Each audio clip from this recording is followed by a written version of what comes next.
The Colombian Massif marks the point where the high Andes collide with the Amazon basin. This mist-covered transition zone is the ancestral home of the Inga people of Aponte, a group that traces its origins back to the Inca civilization. In the year 1700, the spiritual leader Carlos Tamaboy left his descendants a specific mandate. He formally tasked the Inga with protecting this territory, instructing them to treat the forests, rivers, and mountains as members of their own family. For nearly 3 centuries, they held that land, but by the late 1990s, the region was overrun by armed groups and cartels. These forces converted thousands of hectares of sacred land into opium poppy fields, turning Aponte into a violent transit hub for the international drug trade. The government's attempt to fix the problem made it worse. Under a strategy called Plan Colombia, planes began spraying the canopy with glyphosate. The herbicide was intended to kill the poppies, but it also sterilized the soil and killed the native ecosystem. The Inga faced a double threat. Armed groups were dismantling their culture, and state-sanctioned chemicals were destroying their land. They realized that to survive, they would have to completely reorganize their society from within. The shift began in 2003. Driven by a group of indigenous women tired of the violence and the loss of their children to the cartels, the community launched a movement called Wuasikamas, which means guardians of the earth. They started by building a new legal system.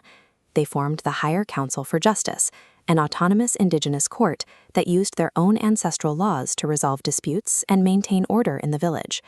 With this legal structure in place, they successfully lobbied the national government for official land titles. They secured over 22,000 hectares as a resguardo, a collective, inalienable territory that belongs to the community by law. Then they negotiated a financial change. Instead of the government paying individual families to stop growing poppies, the Inga convinced the state to redirect those funds into a single communal fund. This legal and financial infrastructure gave the community the leverage they needed to take back control. By empowering their own indigenous guards and using the Higher Council to enforce a strict policy against cooperating with traffickers, the Inga were able to systematically push the cartels out of their territory. Once they secured the peace, the work shifted to healing the soil. Thousands of hectares had been left barren by poppy cultivation and chemical spraying. The Inga began a process of natural regeneration and reforestation to bring the ecosystem back to life. They replaced the drug economy with organic agriculture. They planted fruit trees, sugarcane, and a specialty organic coffee called Kuzni Awa Nigmanda.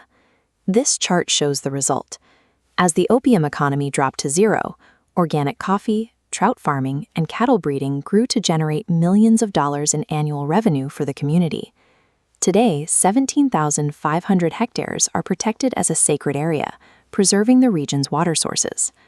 This economic success funded further restoration.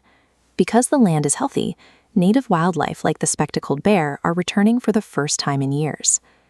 The Inga proved that large-scale environmental repair could be a profitable economic model, creating a self-sustaining system that effectively outcompeted the black market. But the stability was tested again between 2016 and 2019. A massive geological fault triggered earthquakes that physically destroyed the newly built town of Aponte, collapsing the school, the government building, and over 500 homes. The community refused to leave. Instead, they decided to use the disaster as an opportunity to build a new type of infrastructure, one focused on long-term knowledge.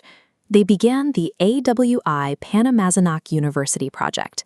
The goal is to create a higher education center that protects Inga knowledge and trains indigenous youth to manage their own professional and territorial futures. To build the campus, indigenous architects are researching the Tumbo Wasi, ancient dwellings that predate colonization. They are using this ancestral structural logic to design modern buildings adapted to the high-altitude landscape. By embedding their heritage into the physical foundations of a university, the Inga are ensuring that their hard-won sovereignty is built into the landscape itself. Today, Aponte is a thriving community. They have eradicated illicit crops, recovered their native language, and restored their environment while living in peace. This was achieved through a balance of 3 systems: a local legal body to protect the territory, an organic economy to fund the community, and an independent education system to sustain their culture. This model is now being applied across the region. In 2008, the government of Nariño adopted these strategies for a province-wide program, and 6 other indigenous nations have begun using the Inga's methods to reclaim their own lands. The story of the Inga shows that in an era of environmental and institutional collapse, local indigenous governance is a functional strategy for survival. By reclaiming their own systems of law and ecology, they built a society that could withstand both armed conflict and natural disaster.